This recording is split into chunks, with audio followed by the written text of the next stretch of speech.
बोलो वृंदावन बिहारी लाल की जय। राधा रानी सरकार की जय। जय जय श्री राधे। 15 दिन पूर्व हम लोगों ने कृष्ण जन्माष्टमी मनाया और आज राधा जन्माष्टमी महोत्सव मनाने के लिए हम लोग पूर्ण रूप से तैयार हैं। एक अलौकिक आनंद है और ये वही अनुभव कर सकता है जिस पे उस ब्रजराज की कृपा हो। कहते हैं भगवान श्री कृष्ण की जिस पे कृपा हो तो राधा रानी के वो स्वतः ही प्यारे हो जाते हैं। यहाँ देखिए, आप कृष्ण कृष्ण जपेंगे तो राधा मिलेंगे और राधा राधा जपेंगे तो कृष्ण चले आएंगे। कहते हैं ना, राधे राधे जपो चले आएंगे बिहारी। तो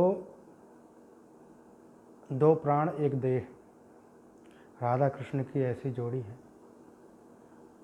वो तो भिन्न है ही नहीं, मगर इस समाज कल्याण के लिए, लोक जन कल्याण के लिए उन्होंने इस स्वरूपों का और लीला करने के लिए इस पृथ्वी पे, इस धरातल पर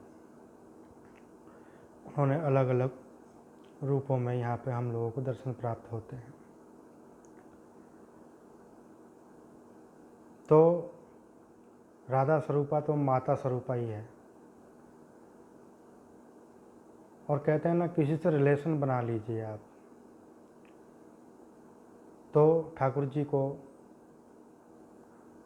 बहुत से मित्र, भाई, माता, पिता, उसी प्रकार राधा रानी के साथ भी आप कोई ना कोई रिलेशन ऐसे बनाएं। माता है, पिता है, मगर कुछ बातों की मर्यादा भी हमें रखना बहुत आवश्यक है, क्योंकि वो परमात्मा है, तो हमें एक मर्यादा होनी चाहिए। तो मैं मर्यादा का विश्लेषण तो नहीं करूँगा, आप स्वयं सभी जानते ही हैं। और बस मेरा इतना ही हिंट रहेगा कि हमें रिलेशन क्या बनाना है। माँ बनाएं। माँ से बड़ा इस दुनिया में कौन है? माँ से ज़्यादा प्यार करने वाला कौन है इस दुनिया में? तो मतलब मेरा इतना ही कहना है कि आप रिलेशन जो भी बनाएं ठाकुर जी से, तो एक मर्यादा रखें और उस मर्यादा के मध्य ही आप उसको रिलेशन को करें। एक भजन है, दरबार में राधा रानी के दुख दर्द मिटाए जाते हैं, दुनिया के सताए लोग यहाँ सीने से लगाए जाते हैं। तो माता रानी का दरबार तो इतना प्यारा है, इतना सुंदर है, और कहते हैं कि दुनिया के सताए लोग यहाँ सीने से लगाए जाते हैं। संसार में कहीं भी शांति सुकून नहीं मिले तो आप राधा रानी के दरबार में जाइए और देखिए क्या आनंद की अनुभूति होती है। और ये आनंद की अनुभूति जब भी होगी जब उनकी कृपा हो पाएगी, बिहारी जी की कृपा होगी, तो ही हमें वो आनंद की अनुभूति होगी। कहते हैं ना कि ऑपरेशन थिएटर में जब किसी का ऑपरेशन करते हैं तो शून्य करने के लिए इंजेक्शन लगाते हैं। तो जिस इलाके का भी हो वहाँ इंजेक्शन लगाने से शरीर शून्य हो जाता है। फिर वहाँ पे चीड़ा फाड़ी कुछ भी करते हैं तो उसका एहसास नहीं होता है। उसी प्रकार इस संसार में हम लोग जो हैं इंजेक्शन लगे हुए शून्य शरीर से हैं। उसका 3 घंटा 4 घंटा जो भी है, उसका जब असर समाप्त होता है तभी हमको होश आता है। उसी प्रकार हम इस संसार में आकर के मदहोश होकर के घूम रहे हैं, हमें होश ही नहीं है हमें करना क्या है। तो इसीलिए गुरुजनों का सानिध्य और कथा, प्रवचन, कीर्तन जैसे माध्यम हैं, या वो कहते हैं ना कि जैसे इंजेक्शन लगाने के बाद 4 घंटे के बाद होश आएगा या उसका शून्यपन नष्ट होगा, तो 4 घंटा क्या है? वो 4 घंटा यही है कि हमें ये संसार रूपी इंजेक्शन, ये संसार क्या एक इंजेक्शन की तरह है जो हमको शून्य कर रखा है, विमुख कर रखा है। क्या हो रहा है हमारे साथ हमको इसका आभास नहीं हो रहा है। हम भगवान का भजन नहीं कर पा रहे हैं, उनका चिंतन नहीं कर पा रहे हैं, उनका मनन नहीं कर पा रहे हैं। तो वो 4 घंटा हम मदहोश रहेंगे, तो उस 4 घंटे मदहोशी को दूर करने का क्या है, तो कहते हैं वहाँ पे हॉस्पिटल में तो आपको रिलैक्स रहना है, तो यहाँ भी रिलैक्स रहने के लिए आपको क्या करना है, भजन करना है, कीर्तन करना है, नाम जप करना है, ये सब माध्यम है।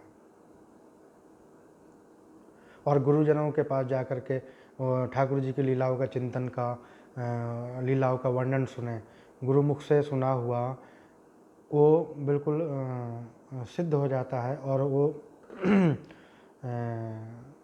जो श्रोता हैं उनके हृदय स्थल में बैठ जाता है, क्योंकि गुरु भी परमात्मा के तुल्य है, हमें मानना चाहिए। और हमें उस आप किसी व्यक्ति विशेष के विचारों से नहीं, उनके विचारों से जुड़िए, उन व्यक्ति विशेष से नहीं। तो कथा सुने, प्रवचन सुने और उनके विचारों को, अच्छे विचारों को ग्रहण करें, तो यही एक माध्यम है। तो बहुत ही खुशी की बात है कि राधा अष्टमी महोत्सव में हम सब लोग राधा अष्टमी का उत्सव मनाएंगे। और यूँ तो हर साल बड़े ही हल्लोस जुलूस और यात्रा वात्रा सभी होते थे, मगर इस वर्ष कोरोना काल के कारण सूक्ष्म रूप से मनाया जाएगा सभी जगह। और जहाँ तक है बरसाने में भी ज़्यादा अंदर ही अंदर होगा, ज़्यादा भीड़ भड़क्का नहीं होने दिया जाएगा। और हम लोगों को भी इसका ध्यान देना चाहिए, जब परमात्मा ही इतने नियम संयम से हैं तो थोड़ा हम लोगों को भी नियम संयम से रहना चाहिए। इसी के साथ राधा अष्टमी की बहुत बहुत शुभकामनाएं। सभी भक्तों को आशीर्वाद, गुरु महाराज का आशीर्वाद, और राधा रानी सब पे ऐसे कृपा बनाए रखें। और बस आप नाता जोड़िए राधा रानी से, फिर देखिए क्या कमाल होता है। भर भर के प्याले अमृत के यहाँ रोज़ पिलाए जाते हैं, तो अमृत के प्याले शायद हम लोगों को भी, आप लोगों को भी प्राप्त हो जाए।